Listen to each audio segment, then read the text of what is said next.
Hello everyone and welcome back to my channel. My name is Ajua. In this video, it is yet another caramel gourmand scent from Paris Corner in the form of Molten Caramel. Do we actually need this fragrance? How different is Molten Caramel from other heavy caramel gourmand scents already existing on the market, or this is a top-notch better than them?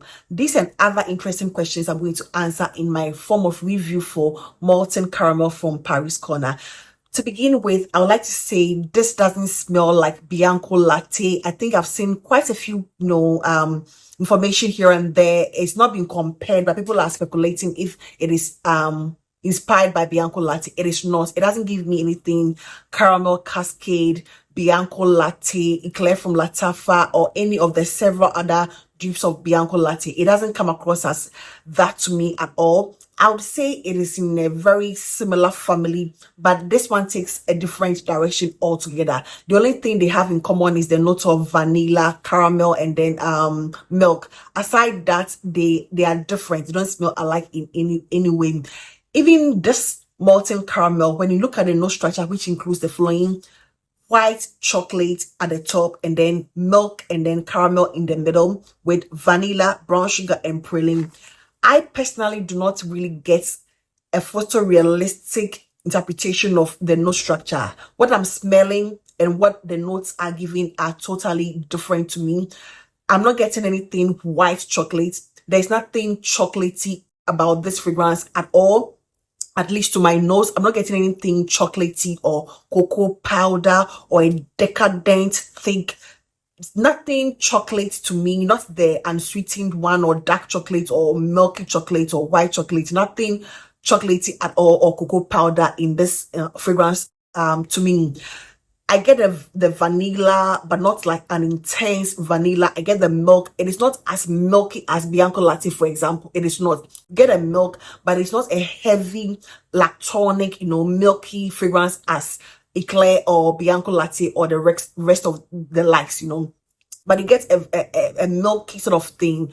What I personally get from this is going to be an accord that is not listed. I'm going to give it as an accord. I'm saying it's an accord because it is not listed, but that is what I get for the most part.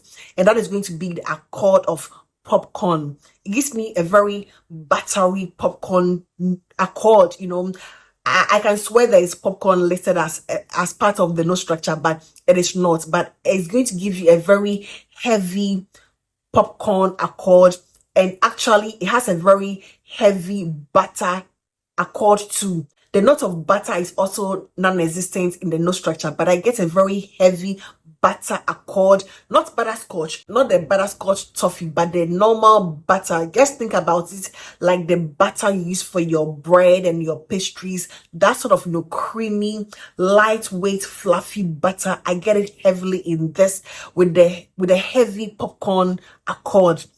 The caramel, not so much. Although it's supposed to have a heavy caramel, scent, I don't get a very heavy caramelized anything. It is not giving me caramelized condensed milk. I'm not getting condensed milk, from this. I'm not getting anything like burnt condensed milk. I'm not also getting anything like a heavy brown sugar note or burnt brown sugar. I'm not getting none of that.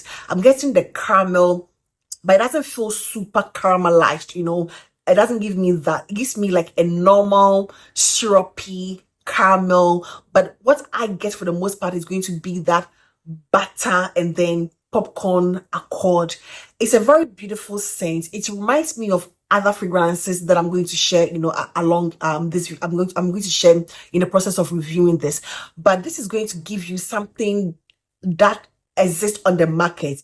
I will say it is not new, but a lot of people are going to like this one as opposed to something like Caramel Cascade, which has other things, the bent rubber thing that people complain about. This one does not have anything synthetic or burnt or annoying or screechy. It doesn't have none of that. For now, I think I'm going to wait on the caramel to really shine through, because now it's not giving me a very photorealistic, heavy caramel scent. But what I'm getting for the most part is going to be that butter, that accord of butter, a very creamy, fluffy, lightweight butter, and the popcorn accord. Any other thing that this one states, I don't get. I don't get the praline, no, praline vanilla, yes, I would say, but it's not a very heavy vanilla scent. It's not going to give you that. What I'm getting for the most part, like 80% of what I'm getting is purely the popcorn accord and the butter and a faint caramel, which is not like super thick. Molten caramel is also not your sugary sweet one. It is sweet, but not like a very heavy sugary one. It's not going to give you that at all. It's not like a sugar fragrance, like a heavy sugar fragrance like the artisan ethnic. It's not going to give you that at all. Molten caramel for the most part reminds me of Chirosa 71 from Sol de Janeiro, but it's not going to give you the exact. It's going to give you that buttery sort of accord that Chirosa 71 has. But this one has a note of caramel, which gives it a slight different direction from the actual Chirosa 71. It feels like part of that family. It feels like a flanker, not necessarily the same thing. It reminds me of Chirosa 71 with a slight hint of Amor Cafe. It gives me that sort of Amor Cafe, toffee-ish vibe, but not the coffee in Amor Cafe. But there is something about the fragrance that gives me a combination of, let's say, 70% Chirosa 71 and then about 30 or 20% Amor Cafe or the other variation from Kalach and the rest. It gives me that.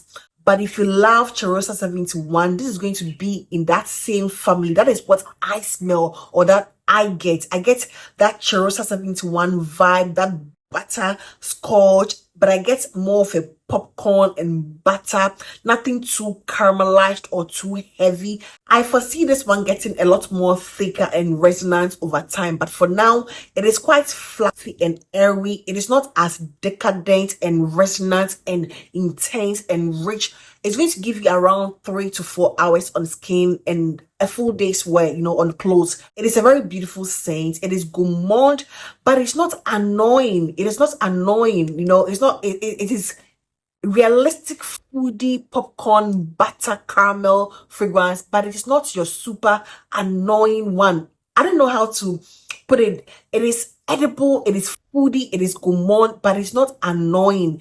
It's not sharp and loud. I think it's not loud and obnoxious. That is why I feel even if you're not a gourmand lover, you are still going to appreciate this more than something like caramel vanilla toffee from Swiss Arabia. That can be a little intense and a little too much. And vanilla toffee, for example, has that burnt sugar accord thing, that is quite off-putting for people. But this one doesn't have that. The sugar doesn't feel burnt. The caramel is not like intensely caramelized. It feels like more of a caramel syrup than a caramelized condensed milk. It doesn't give me condensed milk necessarily. It's more about like the note of popcorn or the accord of popcorn, butter, a hint of vanilla, not so intensely of a vanilla fragrance. It's beautiful. It is in your face gourmand, but it is not annoying. To me, it is a very feminine forward fragrance. I wouldn't enjoy this one on men, it's more on the feminine side. It doesn't feel juvenile. It doesn't feel super. It's quite playful. It is quite playful and not as serious and complex as something like vanilla toffee. It's not going to give you anything complex and heavy. I think this is year round. It is light and airy enough to take you through your spring, even summer, like summer nights. And probably by the time autumn, summer, comes around, it would have thickened up through maceration and aging, and it would be good enough for, those heavy, cold days. But this is a very versatile year-round gourmand, but not like annoying gourmand. In my opinion, it feels more of a popcorn accord and butter, but not butterscotch toffee. It's more about butter, popcorn, and then a hint of vanilla with not too much of a sweetness or sugary, annoying sweetness to it. I would say it is a very beautiful scent. I think if you are a gourmand lover, or even if you don't love gourmand, you are still going to appreciate Molten caramel. It is beautiful and versatile and girly and a bit fun, but you can also dress it up, So yeah, I think that is what I have about Molten caramel for now. Definitely, I'll be bringing you updates as to how it develops and matures and probably intensifies. But for now, that is going to be it for today. And I hope this video found you well. Please do not forget to give this video a thumbs up. And I hope to see you in my next one. Take care. Bye-bye.